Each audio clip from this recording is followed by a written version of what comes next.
Episode की starting में हम देखते हैं लू यांग के फादर उससे कहते हैं कि अगर तुम्हारी आइडेंटिटी एक्सपोज हो जाती तो तुम मारे जाते और मैं इसीलिए तुम्हें देखने वहां नहीं आ सकता था और ना ही मैं तुम्हें प्रोटेक्ट कर सकता था सीक्रेटली। मैं तब तक एक सिंगल मिस्टेक भी नहीं कर सकता था जब तक मेरे पास उतनी पावर ना आ जाए ताकि मैं तुम और तुम्हारी मदर को प्रोटेक्ट कर सकूं, और इसलिए मैं तुम्हारी मदर और तुम्हारे साथ नहीं रह पाया था। तभी लुयांग अपने मन में सोचता है क्या ये हमारी सच में प्रोटेक्शन करना चाहते थे। तभी लुयांग के फादर कहते हैं कि तुम तो जानते ही हो कि एक स्वॉर्ड किंग एक ब्लेड मास्टर के आगे नहीं टिक सकता था और मैं तुम्हारी मदर और तुम्हें तब ही एक्सेप्ट कर सकता था जब मैं एक ब्लेड मास्टर बन जाऊं। इसीलिए जब मैं वेस्ट डोमिन लौटा तो मैंने अपने कल्टीवेशन पे ध्यान दिया और मैंने सोचा कि मैं एक ब्लेड मास्टर बन जाऊं, और मैं 5 साल पहले ही स्वॉर्ड इंटरन रिलम पर पहुंचा और एक ब्लेड मास्टर बन गया, वो भी अपनी जनरेशन का पहला ब्लेड मास्टर। और इसके बाद ही मेरे पास पावर आई ताकि मैं तुम और तुम्हारी मदर दोनों को प्रोटेक्ट कर सकूं। जैसे ही मैं ब्लेड मास्टर बना वैसे ही मेरे को बाकी सेक्ट के लोग कॉन्ग्रेचुलेट करने आ गए और मैं बहुत ज़्यादा बिजी हो गया था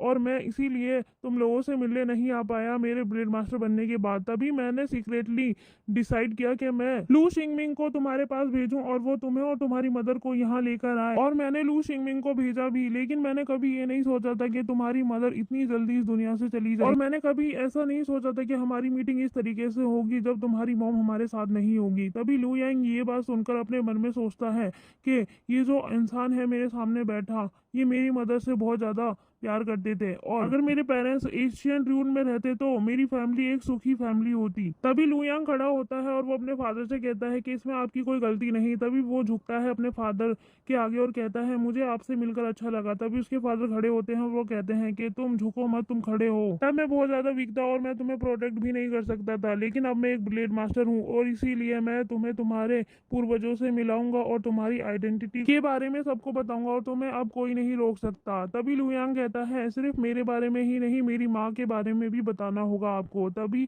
उसके फादर कहते हैं हाँ, मैं नहीं चाहता था कि तुम्हारी मदर इस तरीके से मर जाए, मैं सबको बताऊंगा तुम्हारी मदर के बारे में और मैं उससे पहले चू होंगलोंग से डिस्कस करूंगा। तभी वो कहता है नहीं, मुझे ऐसा नहीं करना चाहिए, मुझे डिस्कशन नहीं करना चाहिए, मुझे अपनी स्टेटमेंट को एक ऑर्डर की तरह देना चाहिए क्योंकि अब मेरे पास इनफ पावर है और वैसे भी वो मुझे रोक नहीं सकती। ये उसका व्यू पॉइंट है कि वो अपसेट होती है या इस बात को समझती है और उसे इस बात को एक्सेप्ट करने में थोड़ी मुश्किल होगी। वैसे भी वो मेरी वाइफ है जिससे मेरी शादी हुई थी और इसलिए वो तुम्हारी आंट है। अगर वो तुम्हारे लिए कुछ ट्रबल्स क्रिएट करे तो तुम उनके साथ झगड़ा मत करना और ना ही कोई फाइट करना, वरना हमारी फैमिली का लोगों के आगे मजाक बनकर रह जाएगा। तभी लू यांग कहता है हाँ मैं समझ गया, आप चिंता मत करिए पापा। वेरी गुड बेटा, तुमने मेरी वजह से बहुत ज्यादा सफर किया है और तुमने बहुत ज्यादा मेहनत की है अपनी पूरी जिंदगी, इसके लिए मुझे माफ करना और अब से तुम्हें ऐसा कुछ भी नहीं सहना पड़ेगा और तुम्हारे सारे मुश्किल दिन खत्म हुए और तुम्हारे आने की खुशी में मैं एक सेरेमनी रखूंगा और एक बार तुम अपने एंसेस्टर से मिल जाओ और उसके बाद तुम लुओ फैमिली के कोई से भी ब्लेड मास्टर स्किल सीख सकते हो और तुम किसी भी ट्रेजर ग्राउंड में एंटर कर सकते हो लू फैमिली के स्किल्स को सीखने के लिए, और तुम्हारे टैलेंट के आधार पर तुम बहुत ज्यादा हार्ड ट्रेनिंग कर सकते हो और एक ब्लेड मास्टर बन सकते हो। और मुझे लगता है कि तुम्हारे पास बहुत ही ज्यादा अच्छा चांस है कि तुम एक ब्लेड मास्टर बन सकते हो। ये बात सुनने के बाद लू यांग कहता है लेकिन आपको ऐसा क्यों लगता है। तभी उसके फादर कहते हैं कि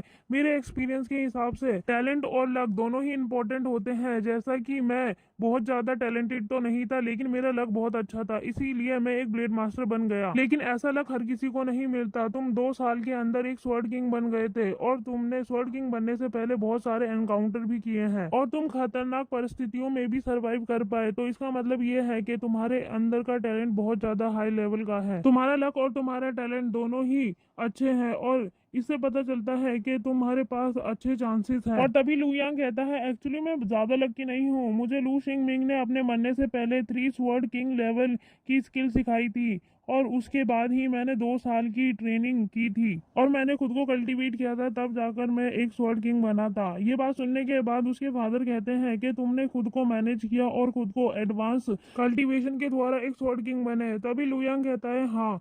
तभी उसके फादर कहते हैं ये तो तुम उससे भी ज्यादा टैलेंटेड हो जितना मैंने तुम्हें सोचा था, और वो कहते हैं अगर ये सच है तो तुम सभी हेवनली चाइल्ड से काफी ज्यादा टैलेंटेड हो और तुमने अपने सच्चे टैलेंट की वजह से अपनी चीजों को अचीव किया। तुमने बहुत से एनकाउंटर भी करने पड़े और इतनी मुसीबत का सामना करके तुम एक स्वॉर्ड किंग बने और उसके बाद अब तुम ब्लेड मास्टर भी बन जाओगे। और मैंने बहुत कम ही एनकाउंटर किए और मैं सिर्फ एक ब्लेड मास्टर ही बन सकता था, मेरा क्योंकि खुद का एक रीजन था और एक स्वॉर्ड गॉड बनने के लिए काफी मुसीबतों का सामना करना पड़ता है और स्वॉर्ड गॉड की हिस्ट्री में काफी चीजें रिकॉर्ड की जाती हैं और जो ज्यादा डिफिकल्टीज का सामना करता है वो रिल्म के एडवांस लेवल पर जाता है। और अब मैं और भी ज्यादा पॉजिटिव हो गया हूँ तुमसे मिलकर के, जो स्वॉर्ड गॉड की पोजीशन है वो तुम्हारी ही होगी।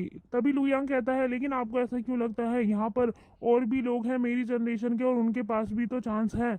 तभी उसके फादर कहते हैं मुझे बाकी सबके बारे में तो नहीं पता लेकिन मुझे लुटियन के बारे में पता है, वो बाकी सभी हेवनली चाइल्ड में से एवरेज ही है उनके कंपैरिजन में, और वो लकी है कि वो लू फैमिली का हिस्सा है। और सबसे महत्वपूर्ण बात यह है कि उसने कोई भी मुसीबत का सामना नहीं किया है अपने इस जीवन में और उसकी लाइफ काफी इजी रही और वो किसी भी प्रकार के स्ट्रेस को झेल नहीं सकता और उसका एम्बिशन काफी अलग है। मेरा मानना है कि फ्यूचर में जियान वो सॉन्ग लीजी हुई और तुम तीनों में से कोई एक ही स्वॉर्ड गॉड बनेगा। तभी वो कहते हैं कि चलो चेंज करते हैं इस टॉपिक को, और उसके फादर कहते हैं ये हमारी पहली मीटिंग थी इसीलिए हमें अपनी लाइफ के बारे में बातें करनी चाहिए। और तभी वो दोनों बैठ जाते हैं। तभी उसके फादर कहते हैं कि तुम कह रहे थे लू शिंगमिंग को फैंस अलायंस के मेंबर ने मारा, वो भी ब्लैक विंड माउंटेन पर, और लेकिन तुम कैसे वहां से निकलने में कामयाब हो गए। तभी लू यांग कहता है क्या आप तोशन लेजेंडरी स्वॉर्ड के बारे में जानते हैं। तभी उसके फादर कहते हैं कि मैं कैसे जानता हूँगा, मुझे सिर्फ 8 लेजेंडरी स्वॉर्ड के बारे में पता है जो कि अपने लेजेंड के पास है, और उनके अलावा डार्करिन और टोशन स्वॉर्ड वो तो बहुत ज्यादा लेजेंडरी स्वॉर्ड है और वो बहुत ही ज्यादा